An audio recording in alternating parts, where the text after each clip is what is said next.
Fala meu parceiro, tudo tranquilo? Bora nessa! Já tô no clima aqui pra mergulhar nessa análise de Mao Gakuin. Essa premissa é sinistra, e dá pra sentir que o nível de apelação do Anos Voldgod vai ser algo fora do comum. Então, bora imaginar, você é o Rei Demônio, ficou fora de cena por 2000 anos, e quando volta, ninguém acredita que é você. O ego ferido já seria motivo suficiente pra causar, mas o cara resolve provar quem ele é, só na base do poder absurdo. Vamos nessa análise que esses dois primeiros episódios têm muita coisa pra destrinchar. Bora começar?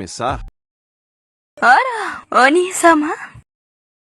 O episódio começa contando sobre a Era Mítica de 2000 anos atrás. Um homem exterminou toda a nação dos humanos e matou até deuses. Ele era temido como Rei Demônio. Diante do seu olhar, até a realidade era apagada. Esse cara é um monstro. Uma coruja entrega um convite para uma escola, onde vão treinar o sucessor do lendário Rei Demônio, e alguém vai assumir o posto de Lorde Demônio da Tirania. Depois disso, já corta para o primeiro dia do exame admissional. Essa é a Academia do Rei Demônio, a academia que procura pela reencarnação do mais brabo. Uma garotinha de cabelo branco deixa cair o convite, e um nobre cavaleiro pega para ela. Esse daí é o brabo. Nem preciso dizer que ele é o protagonista, porque ele tem cara de protagonista. Neste anime, quem tem cabelo branco é considerado da realeza, e quem tem cabelo preto é tratado apenas como plebeu. Esse é o Anos Voldgod. Assim que Anos vai entrar na academia, aparece um cara encrenqueiro. Sempre tem um desses em uma escola. Mas Anos simplesmente passa por ele, deixa-o no vácuo e diz que o poder dele é tão fraco que nem percebeu sua presença. O encrenqueiro decide apelar para a violência e carrega uma magia de fogo que pode carbonizar até o esqueleto de uma pessoa, mas Anos simplesmente apaga o fogo com um sopro. Digamos que ele apagou o fogo como se fosse o de um fósforo. Nessa hora, Anos emite uma palavra que deixa o encrenqueiro completamente imobilizado. Com apenas uma palavra, o inimigo não pode se mover. Chegando ao teste de admissão, ele descobre que o exame ocorrerá em 3 etapas. A primeira será uma luta entre os alunos, a segunda será um teste de aptidão mágica e o último será um teste de perguntas. Na primeira batalha, eles podem usar qualquer equipamento que quiserem. Assim que Anos entra no Coliseu para lutar, o mesmo encrenqueiro aparece de novo, só que agora com armadura e artefatos mágicos para potencializar seus poderes. Será que Anos terá alguma chance contra esse cara? Anos emite mais uma ordem contra ele, mas a magia não afeta porque a armadura é anti-magia. O encrenqueiro saca sua espada e a deixa completamente em chamas, aumentando ainda mais o poder de sua magia. Mas, novamente, Anos assopra e apaga o fogo dele como se fosse o de um fósforo. Dá para ver que ele é muito poderoso, né? Então, Anos decide dar uma vantagem ao adversário. Ele não vai sair do lugar, nem usar magia ou emitir qualquer poder mágico através de suas falas. Aí, ficou fácil demais para o encrenqueiro, mas, mesmo assim, ele é completamente fatiado. Ele leva um dano gigantesco apenas pelo batimento cardíaco de Anos. Cara, na moral, se eu fosse ele, já teria desistido. Depois dessa humilhação, dá para ver que é impossível derrotar esse simples plebeu. Mesmo assim, o encrenqueiro decide não desistir. Então, Anos estala os dedos e ele simplesmente vira presunto. Mas Anos o ressuscita e o mata de novo, repetindo isso várias vezes. Anos consegue ressuscitar alguém depois de 3 segundos. É a mesma regra aplicada para quando uma comida cai no chão, a regra dos 3 segundos. Pode comer sem medo. Depois de todo esse massacre, o encrenqueiro acaba pedindo rendição, mas o irmão dele fica completamente furioso. Chega o teste de medição de poder mágico. A garotinha amiga de Anos tem mais de 100 mil de poder, algo insano. Quando Anos mede seu poder, o cristal de mana quebra por excesso de energia. Ninguém nunca viu isso acontecer antes. No teste de aptidão, perguntas sobre o Rei Demônio são feitas. Anos responde tudo corretamente. Depois da aprovação, ele chama sua amiga para comemorar em sua casa. Ela sugere usar magia de voo, mas Anos prefere magia de teletransporte. Chegando em casa, conhecemos a mãe de Anos, que parece mais jovem que ele. A explicação? Anos nasceu e virou adulto em apenas um mês. Esse sim é um verdadeiro Rei Demônio da Tirania, mas ninguém acredita. Todos acham que ele é só um plebeu. Após jantarem, Anos decide levar sua amiga para casa caminhando para ajudar na digestão. Durante o trajeto, eles são cercados por uma barreira mágica que cria um coliseu inteiro. De lá, saem o irmão do encrenqueiro e o próprio encrenqueiro. O irmão dele, muito mais poderoso, usa uma magia de relâmpago negro e carboniza o próprio irmão sem hesitar. Ele só quer que Anos pague pela humilhação à realeza. Mesmo com todas as demonstrações de poder de Anos, ninguém acredita que ele é o verdadeiro Lorde Demônio. Então, ele revive o irmão do encrenqueiro como zumbi, e agora ele está muito mais poderoso. No fim, Anos faz os dois lutarem entre si. Ambos são carbonizados, mas, sendo um Rei Demônio clemente, Anos decide revivê-los e salvar todos. Depois disso tudo, ele manda todos prestarem atenção. O fundador voltou. O verdadeiro Rei Demônio da Tirania está aqui. Esse é Anos Voldgod, o Rei Demônio que retornou após 2000 anos para colocar o mundo em ordem. Ora, Oni-sama.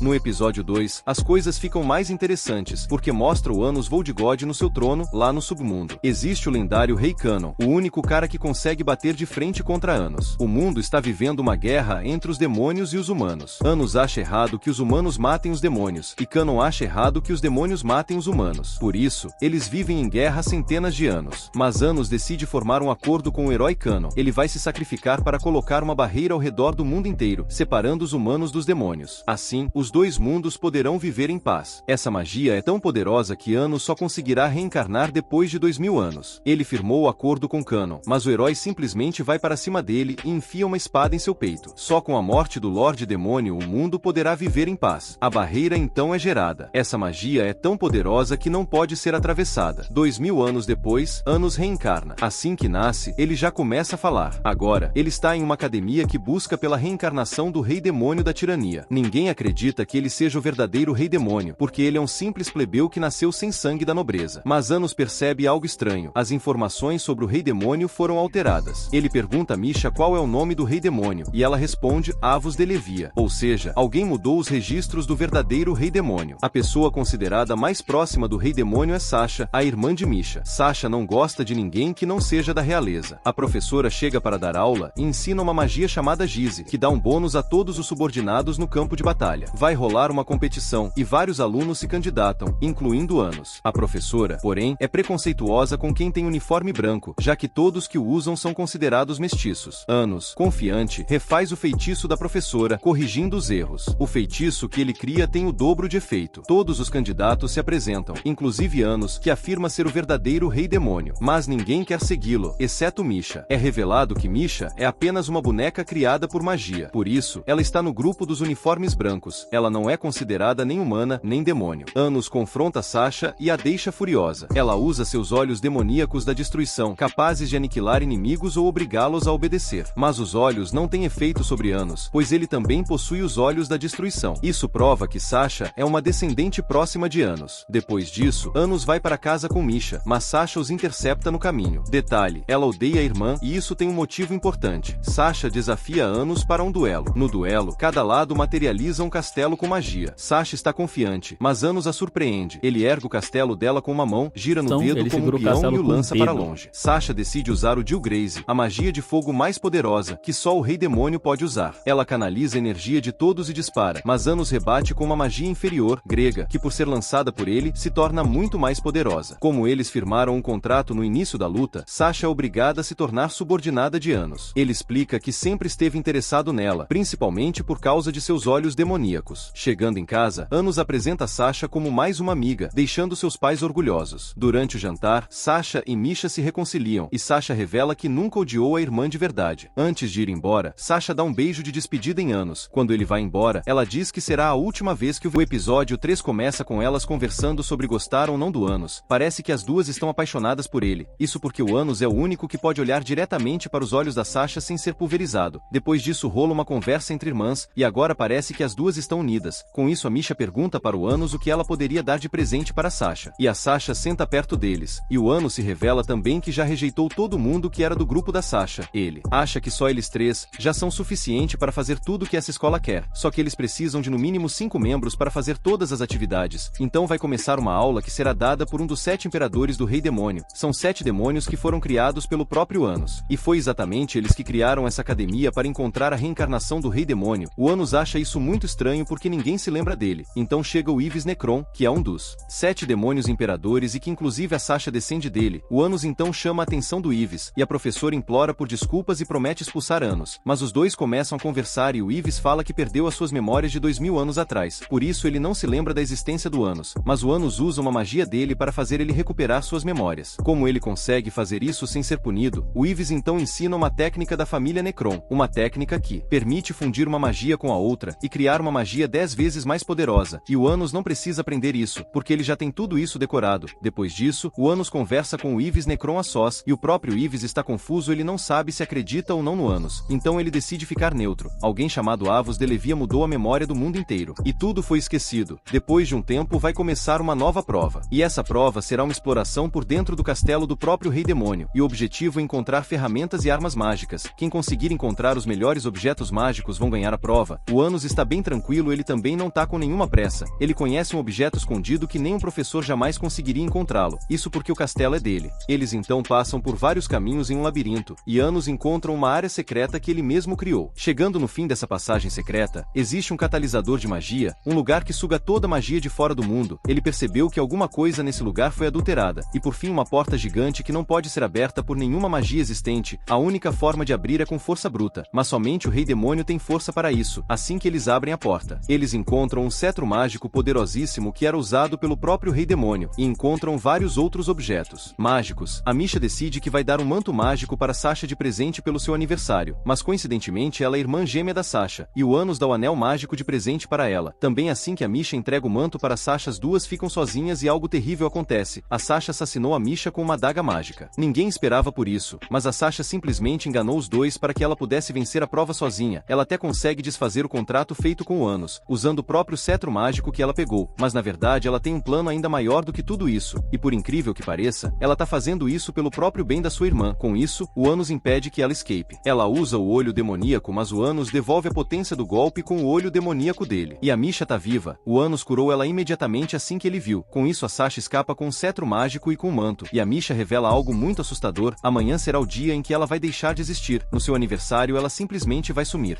No episódio 4, começa com a Misha dizendo que amanhã, na data do seu aniversário, ela vai deixar de existir completamente. A Sasha é apenas uma boneca criada pelo Lord Yves Necron, um dos subordinados do Anos que teve a memória adulterada com o passar dos anos. Ele transferiu uma parte da alma da Sasha para criar a Misha, mas amanhã ela vai deixar de existir, e parte da sua alma vai voltar para Sasha. Com isso, o Rei Demônio Anos percebeu que o Yves fez isso para poder criar uma raça exclusiva de demônios ainda mais poderosa. Essa magia é conhecida como Dinodix, uma magia de fusão e ressurreição, e tudo que a Misha queria era viver uma vida normal, mas infelizmente o seu destino já está decidido. Ela viveu a vida inteira sendo rejeitada porque ela não é humana e nem demônio, então ela não se encaixa em nenhum lugar da sociedade. Com isso, Anos promete que vai ajudar ela de alguma forma, e pede para que ela viva sua vida sem se preocupar com as coisas ruins que pode acontecer. Com isso, eles vão atrás da Sasha, que estava fugindo com o manto mágico do Anos, e também o seu cajado supremo que aumenta drasticamente seus poderes. A Misha pergunta para Sasha se ela odeia, e a Sasha propunha um duelo com o Anos. Se caso ele vença esse duelo, ela vai responder a pergunta da Misha, mas se ele perder, ele vai ter que obedecer tudo que ela mandar. Ele então aceita o desafio e ela começa a preparar um círculo mágico. Esse círculo parece que vai demorar em pai. Depois de criar o círculo mágico, descobrimos que a Sasha nunca odiou a Misha, ela sempre amava, desde quando ela era criança. Mas era necessário criar uma magia poderosa que, ao invés da alma da Misha ir para Sasha, aconteceria o contrário, e a Misha continuaria viva nesse mundo. Mas para que a energia funcionasse, era necessário que a Misha rejeitasse e odiasse ela. Por isso que durante 15 anos a Sasha se dedicou a estudar uma magia poderosa o suficiente para salvar a sua irmãzinha, e cuidou para que ela fizesse tudo de ruim, para que a Misha odiasse ela e conseguisse concluir a magia. Essa é a única forma de destruir o destino. Mas assim que a Sasha lança a magia na Misha, a magia não funciona, a magia falha completamente, porque sua irmãzinha não consegue odiar ela. Esse é o momento de redenção entre as duas irmãs. Não existe mais nenhuma solução para que a Misha continue viva, então o Anos revela que ainda é possível salvar a Misha. A única forma de fazer isso é voltando no tempo e mudando o código genético das duas, para que as raízes cresçam separadamente. Assim a Misha e a Sasha serão irmãs gêmeas de verdade. No teste de aptidão para o Rei Demônio, surgiu uma pergunta assim, e a resposta do Anos foi basicamente a seguinte: que ele salvaria as duas se fosse preciso. As raízes delas estão prestes a se fundir em virar uma só, mas o Anos tem um plano para criar duas raízes diferentes e separar as almas das duas irmãs. A única forma é voltando no tempo, mas para que essa magia funcione, ele vai usar o Giz, a magia mais poderosa do Lorde de Demônio, e a chave para que o feitiço seja um sucesso é que as duas terão que acreditar que ele é o verdadeiro Rei Demônio da tirania, o Lorde reencarnado. Nessa hora o Yves Necron já foi pra cima dele com uma espada e perfurou o peito dele. Será que esse vai ser o fim do Anos depois de ter levado um golpe mortal? Mas esse golpe não foi o suficiente para matar ele. Ele lança uma magia de fogo contra o Yves. Impossível derrotar ele mesmo que o coração dele seja arrancado. Ele arremessa a espada na cara do Yves e prende ele na parede com brutalidade violenta. E agora é o momento de usar magia de recriação. O Anos então usa magia, mas essa magia é extremamente perigosa porque, ao mexer com o espaço-tempo, o Guardião do Tempo vai aparecer para impedir que alguém mude o passado, presente e futuro. Esse é o Deus Guardião do Tempo, Ieugula-Havias. Ele decide fazer um acordo com o Deus do Tempo, mas o Deus do Tempo vai punir todos com a morte. Ele cura o Yves retrocedendo o tempo, e dá todo o poder do tempo para o próprio Yves. Agora o Yves tem poder o suficiente para bater de frente contra o Anos. Ele usa o Jill Grace, mas os ataques não têm nenhum efeito. Com isso ele atacou o Anos de diversas maneiras, que se mantém protegido por uma barreira mágica. No fim o Anos é enganado, e é pego de surpresa. Esse ataque foi capaz de matar o Anos, e,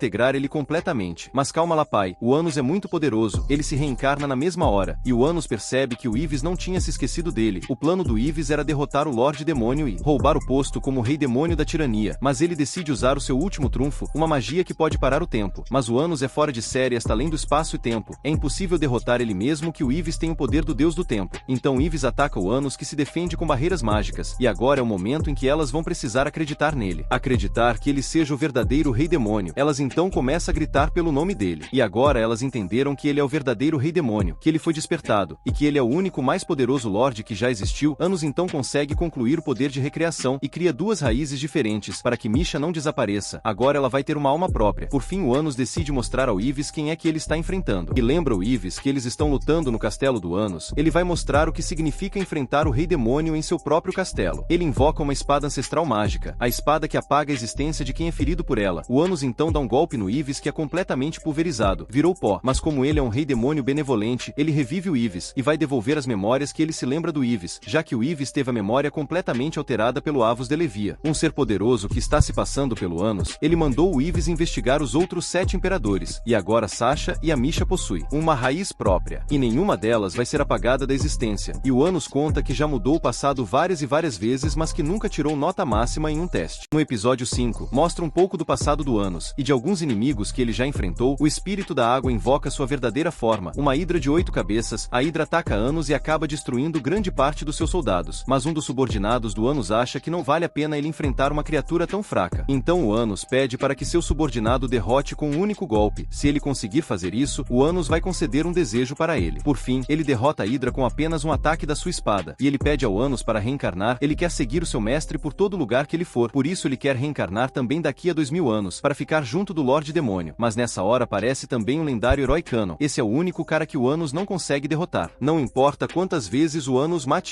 ele sempre volta à vida porque ele tem 7 raízes diferentes. Seus poderes de origem são maiores do que o do próprio Anos. Eles então começam a travar uma batalha, e volta novamente para a academia. Eles estão ansiosos para saberem qual vai ser a nota, por eles terem encontrado o cetro mágico do Rei Demônio. Mas a professora confirma que amanhã um aluno transferido vai se juntar à turma. Ele é conhecido como Mestre da Espada Mágica, e ele é um grande guerreiro da nobreza. Todos os uniformes brancos devem ser reverenciar a ele. E ela também dá uma outra notícia: o cetro que o Anos encontrou foi roubado, por isso eles não podem avaliar se o certo era verdadeiro ou falso. Com esse eles vão ficar com uma nota muito inferior do que as dos demais alunos. Mas nessa altura o Anos já tinha conquistado alguns fãs dentro da academia, e alguns alunos de trajes brancos tentou defender ele, mas ele não é bobo, ele sabe muito bem o que fazer. É muito fácil resolver isso, é só encontrar o culpado. Ele vai em direção ao aluno e arrancou o cetro de dentro do peito dele. Ele entrega para a professora. O Anos descobriu que foi a professora que mandou o aluno esconder o cetro mágico. Então, as alunas que defenderam ele foram atrás Anos. Nesse anime todos os mestiços são tratados como lixos. Todos aqueles que não são de puro sangue são considerados escória. E essa menina confirma que existe um grupo de alunos que acredita que o Anos seja a verdadeira reencarnação do Rei Demônio da Tirania, o Anos. Então vai até a associação dos alunos mestiços e descobre que existe uma associação para quem é fã do Anos. Assim, quando chegar lá, todas as meninas entram em estase. Elas estão felizes por respirar o mesmo ar que ele. Será que isso um beijo indireto? Fizeram até uma estátua dele e fizeram alguns desenhos um pouco diferentes também. Parece que agora o Anos tem uma legião de seguidores. Com isso, os fãs do Anos também mostram que guardam uma lendária espada, só que é só metade de uma espada. E ainda falta outra metade. As duas metades formam uma lendária espada capaz de matar o Rei Demônio da Tirania. Com isso, todas as meninas pedem para fazer parte da equipe do Anos. Mas não é tão fácil assim. Elas precisam provar o seu valor. Depois disso, vai começar uma nova aula. Uma aula de treinamento com espadas. Quase ninguém não conseguia tirar a espada do chão. A espada suga e rouba o poder mágico de quem a toca. Nessa hora chega 2 mestres espadachins. Esses mestres vão treinar todos aqueles que conseguirem tirar a espada do chão. O Anos brado como sempre. Fala que só existe uma espada que ele não pode empunhar. A espada simplesmente vai em direção a ele. E ele pega a espada com grande habilidade. E depois disso, outro guerreiro também consegue empunhar a espada. E esse é o novo aluno transferido, um cara extremamente habilidoso na arte da espada. Ele acaba derrotando um dos professores com grande facilidade. Enquanto Anos também derrota outro professor, o Anos percebeu que esse cara é um oponente à altura para ele. E para ficar ainda mais interessante, ele vai até o Anos e pede para fazer parte da sua equipe. Esse é o Lei. O Anos acha que ele é um sujeito interessante, mas ele recusa a proposta de entrar na equipe dele. A única forma dele entrar na equipe dele é demonstrar sua verdadeira força, e mostrando que ele vai ser um parceiro competente, o Anos mandou o Lei se juntar com suas fãs e formarem um time para lutar contra ele. Se eles vencerem, o Anos vai aceitar todos no seu time. No outro dia vai começar a competição, o Rei Demônio da Tirania contra o espadachim mais forte. Misha usa uma magia de gelo e cria um castelo gigantesco, uma fortaleza impenetrável impenetrável e indestrutível. Ela conseguiu criar uma estrutura tão poderosa graças a seu anel mágico, e também a sua raiz que veio de um demônio poderoso. Com esse, o Anos se teleporta para o campo de batalha. Ele vai lutar a sós contra o Lei. O time do Lei cria um golem gigante de pedra. E agora vai começar o verdadeiro combate. Anos decide que vai enfrentar o Lei com um simples graveto. Parece que agora, eles estão em pé de igualdade. Os dois começam a lutar enquanto a Sasha e a Misha vão usar o Gilgraze em equipe. Misha criou um canhão gigante para canalizar toda sua magia, e as duas lançam o Gilgraze canalizado que destrói completamente o golem gigante de pedra, e o Anos consegue derrotar o Lei facilmente. Mas esse é só o começo da batalha. É a primeira vez que o Lei é derrubado por um pedaço de graveto, mas ele vai para cima do Anos de novo, e os dois começam a trocar mais espadadas insanas, e quanto mais o Lei luta, mas ele se adapta ao seu oponente. Enquanto isso, a Sasha estava em uma grande batalha, mas ela invoca seu manto mágico de fogo, e a Misha vai para o campo de batalha para dar suporte para sua irmã. As duas decidiu usar a técnica secreta do clã Necron. Elas fazem uma combinação dos seus ataques e combinam um ataque tão poderoso que foi forte o suficiente para derrotar completamente as fãs do Anos. Mas ainda tá rolando aquele combate insano de espadas. Cada golpe é forte o suficiente para causar um terremoto. O Anos está lutando apenas com graveto e tá conseguindo bater de frente contra o Lei que tá usando uma espada. Os dois estão se divertindo, e é a primeira vez que eles lutam tanto tempo contra um adversário. Depois de muitas trocas de peixeiradas, o Lei dá um ataque surpresa que quebra o galho do Anos, mas ele consegue revidar o golpe e por fim vence o combate. E o Lei afirma que enquanto lutavam, ele se deu conta de que ele conhecia o Anos de algum lugar. E o Anos acredita que ele seja a reencarnação do seu subordinado, e ele acaba aceitando o Lei para entrar na sua equipe. No episódio 6, Anos levou todo mundo para jantar na casa dele. É para comemorar também a formação dessa nova equipe, e os pais dele ficaram orgulhosos por saberem que o Anos está indo bem na escola, e tá fazendo vários amigos, e seus pais apoiam ele ao máximo, e também acreditam que ele possa ser o sucessor do Rei Demônio. Depois disso, todo mundo fica impressionado por saber que o Anos se tornou um adulto com apenas um mês de vida. Esse cara tá com um sistema melhor que o Sung de Solo Leveling. Uma coisa é certa, mesmo Anos sendo reencarnado, seus pais o amam de verdade. Com isso, Lei conversa por um tempo com a nova integrante da equipe, e um fato curioso é que essa garotinha é descendente do espírito da água com o demônio, e geralmente pessoas dessa descendência não vivem por muito tempo, mas ela é diferente. Ela é uma pessoa especial que conseguiu burlar todo esse problema. No outro dia, a professora anuncia a abertura do torneio das espadas mágicas. Alguns alunos foram selecionados e dentre eles o Lei e também o Anos Voldigod. Eles vão poder travar uma batalha de espadas, mas agora vai ser com poder total. Mas Anos acredita que isso possa ser uma armadilha da academia, pois nunca escolheria um mestiço como ele para participar do torneio das espadas mágicas. Ele desconfia de que estão bolando algum plano para pegar ele de surpresa. O Anos então apresentado ao Boran, que é um dos 7 imperadores criados pelo Anos. Assim que eles se encontram, Boran fica completamente emocionado. Ele acredita de verdade que o Anos é a reencarnação do Rei Demônio da tirania, e mesmo ele tendo as memórias apagadas, ele consegue sentir pela raiz, e ele conseguiu confirmar assim que viu o Anos de perto. Há 2000 anos assim que a barreira foi criada para separar os humanos dos demônios, ele vagou pela floresta de um grande espírito. Ele estava fugindo dos agressores. Ele reuniu uma grande quantidade de magia para atravessar a barreira, e essa magia só recarregou 100 anos depois. Assim que ele voltou, tudo já tinha sido mudado pelo Avos de Levia, e suas memórias foram apagadas. E o Boran acredita que essa é uma armadilha para derrotar Anos. É melhor ele ficar esperto com o torneio das espadas mágicas, ou ele poderá ser pego de surpresa. Assim que ele volta para casa, a Misha fez uma comida deliciosa para ele. Parece que o Anos está conquistando o coração de todas as garotas de sua escola. Depois da refeição e de uma longa conversa, Misha convida Anos para um passeio, que eles marcam para passear amanhã. Andando pelas ruas, eles vão até uma loja de criação, e essa loja possui criação de objetos como casas, castelo e edifícios. As construções são feitas dentro de vidros. Quanto mais detalhado e menor for, a construção mais valiosa será. Eles então decidem usar a oficina para criar seus próprios objetos. E Misha cria uma miniatura de todo mundo sentado em uma mesa. Mas Anos decide demonstrar mais o seu poder, e assim que a vendedora entra na sala, ela fica muito impressionada com o que acaba de ver. Ele criou uma cidade inteira dentro de um pequeno pedaço de vidro. Essa pequena pedra é tão valiosa que a vendedora fala em trocar a loja inteira pelo objeto. Mas o Anos tem planos melhores para esse objeto, e acaba transformando em um anel e dando de presente para Misha. Após isso, o Anos vai até a casa do Lei e acaba encontrando coisas suspeitas por lá, e o Lei também veio para visitar a própria mãe que está à beira da morte. O Anos promete que vai salvar a mãe dele, mas o Lei nega ajuda dele. Tudo que o Lei quer é desafiar o Rei Demônio novamente para uma batalha de espadas. Então começa o grande esperado evento do torneio das espadas mágicas, e hoje a mãe do Anos veio para ver o torneio. Por algum motivo desconhecido, o pai do Anos está desaparecido. O primeiro oponente do Anos entra no campo de batalha, e esse é um dos espadachins mais poderosos do reino. Antes dele entrar na arena, o pai dele chegou com um presente, uma espada mágica forjada com aço feita pelo seu próprio pai, e isso explica o sumiço dele. Dessa vez, o Anos vai lutar somente para ver os seus pais felizes. Ele então entra no Coliseu, e vai começar o combate. Quem vencer essa batalha passa para a próxima fase, e o Anos, apelam como sempre, diz que vai derrotar todos os seus inimigos com apenas um golpe. Episódio 7 começou no torneio das espadas mágicas. Anos estava lutando contra o espadachim mais poderoso da nobreza. Enquanto suas fãs cantavam uma música em sua homenagem, Anos se esquivava de todos os ataques com grande facilidade. Então, o adversário usou seu último trunfo, um movimento secreto. Mas, novamente, isso não foi problema para Anos. Seu poder transcende a realidade. Ele desferiu uma sequência de golpes no adversário e, por fim, saiu vencedor dessa luta. O que ninguém esperava era que esse espadachim fosse irmão da professora Emília, a mesma professora que despreza todos os mestiços do reino. Enfurecida pela humilhação que Anos fez a nobreza passar, ela jurou vingança. Enquanto isso, Anos aguardava em uma sala, enquanto os outros competidores lutavam. Ele percebeu que Lei também estava vencendo todas as batalhas. Contudo, algo chamou sua atenção. Lei havia se vendido para uma família da nobreza em troca de riquezas. Lei decidiu que não seria mais amigo dos mestiços e jurou que mataria Anos. Anos, então, o desafiou para uma batalha naquele momento. Lei partiu para cima dele, mas Anos defendeu o ataque e deu um soco no peito de Lei, demonstrando sua força esmagadora. Nesse confronto, Lei percebeu o imenso poder de Anos. Mesmo assim, Anos notou que Lei estava sob um feitiço muito poderoso. Decidido a descobrir mais, Anos visitou a mãe de Lei no hospital após vencer todas as batalhas. Anos foi classificado para a batalha final, que seria entre ele e Lei. Seu pai estava muito orgulhoso, especialmente porque Anos usou a espada forjada por ele mesmo para vencer os oponentes. Como regra, o lutador não pode entrar na arena com outra espada. Caso perca a sua, será automaticamente desclassificado. Durante a visita ao hospital, Anos percebeu que a mãe de Lei sofria de uma doença espiritual, uma condição que drena a vida aos poucos. Além disso, descobriu que ela era uma mestiça, uma mistura de demônio e espírito. Quando ela acordou, reconheceu Anos e revelou que Lei estava sendo manipulado pela nobreza em troca de cuidados médicos para ela. Essa doença surge porque os espíritos são feitos de emoções, desejos, fé e tradição. Quando alguém perde a fé nos espíritos, eles enfraquecem e desaparecem. A única forma de salvá-la seria restaurar a fé das pessoas nos espíritos, mas Anos não sabia qual era a tradição dela, dificultando o processo de cura. Em um flashback, Lei recordou-se de sua frustração por nunca encontrar oponentes à altura até conhecer Anos. Depois de perder para ele, Lei ficou feliz por encontrar alguém capaz de suportar seus golpes. Por isso, Anos decidiu vincular as raízes de sua fã às raízes da mãe de Lei, fortalecendo sua tradição e curando-a um pouco. No entanto, essa magia envolvia um risco. Se a fã de Anos não suportasse a transferência de poder, ambas poderiam morrer. Enquanto o feitiço estava em andamento, algo estranho aconteceu na floresta. A mãe de Anos estava voltando para casa com a espada quando foi surpreendida pela professora Emília. Determinada a acabar com todos os mestiços e roubar a espada, Emília atacou a mãe de Anos e suas fãs. Mesmo com todos tentando defendê-la, Emília era extremamente poderosa. Ela lançou diversos ataques até desferir uma magia devastadora que carbonizou as fãs de Anos. No momento em que Emília estava prestes a finalizar a mãe de Anos, ele apareceu para salvá-la. Com seus olhos da morte, ele paralisou Emília e curou todos com uma única magia. Depois disso, segurou Emília pelo pescoço e cravou uma espada em seu coração. Apesar de implorar por sua vida, Anos a matou e usou uma magia de reencarnação. Porém, ela renasceu como uma mestiça. Anos garantiu que, não importa quantas vezes reencarnasse, ela sempre voltaria como uma mestiça. Enquanto isso, a fã de Anos continuava tentando curar a mãe de Lei, mas ele a impediu de esgotar sua vida, colocando-a para dormir. Agora, o dia da batalha final chegou. O duelo decisivo do torneio das espadas mágicas entre Anos e Lei está prestes a começar. Quem será o vencedor? No episódio 8, assim que começou o torneio das espadas mágicas, Anos caiu em uma armadilha. Ele recebeu uma pulseira que drenaria completamente o seu poder mágico. Além disso, se derrotasse Lei, tanto ele quanto a mãe dele seriam enviados para o abismo. Com isso, começa um combate insano de espadas. Anos está lutando enquanto seu poder mágico é drenado. Como Lei está sendo controlado pela nobreza, ele simplesmente aceita o fato de lutar contra Anos para salvar sua mãe. No entanto, durante a batalha, Lei destrói o pacto mágico que estava em seu coração. Ele percebe que não poderá salvar sua mãe e, naquele momento, tudo que quer é lutar com força total contra Anos. Contudo, agora ele não tem muito tempo de vida. Eles trocam espadadas e os golpes são tão rápidos que nem os espectadores conseguem enxergar. A espada de Anos é extremamente resistente porque contém o amor de seu pai, algo tão poderoso quanto uma magia de alto nível. Depois de muitos golpes, tanto Anos quanto Lei decidem dar o ataque final, que definirá quem vence e quem perde a luta. O braço de Anos é arrancado, enquanto o coração de Lei é perfurado. No entanto, tudo isso era uma armadilha para mandar Anos para uma dimensão mágica. Lei estava sendo controlado por Boran, um dos imperadores demônios criados por Anos. Ele planejou tudo para derrotar completamente Anos e assumir o posto de novo Lorde Demônio. Outros dois imperadores também aparecem na prisão dimensional para enfrentar Anos. Agora, são 3 contra o Lorde Demônio. Em um momento de distração, Anos arranca as cabeças dos dois imperadores e paralisa o tempo. O golpe, na verdade, foi dado por Lei, que já desconfiava de tudo e decidiu ajudar Anos em segredo. Anos conseguiu libertar Lei do pacto mágico com a nobreza, mas Boran havia feito a mãe de Lei de refém. Além disso, Anos estava com seu poder completamente drenado. Boran preparou todo o campo de batalha para vencer facilmente. Ele entra no espaço absoluto, um local onde ninguém mais pode entrar, e começa a atacar Anos enquanto permanece protegido. Pela primeira vez, Anos parece estar verdadeiramente em apuros. Nesse momento, é revelado que Anos tem apenas um mês de vida, já que demônios recém-nascidos não despertam com seus poderes ao máximo. Ele pede ajuda a Lei, e a mãe de Lei se transforma em uma espada espiritual para ajudá-lo. Agora, Lei é capaz de cortar a realidade e qualquer espaço espiritual existente.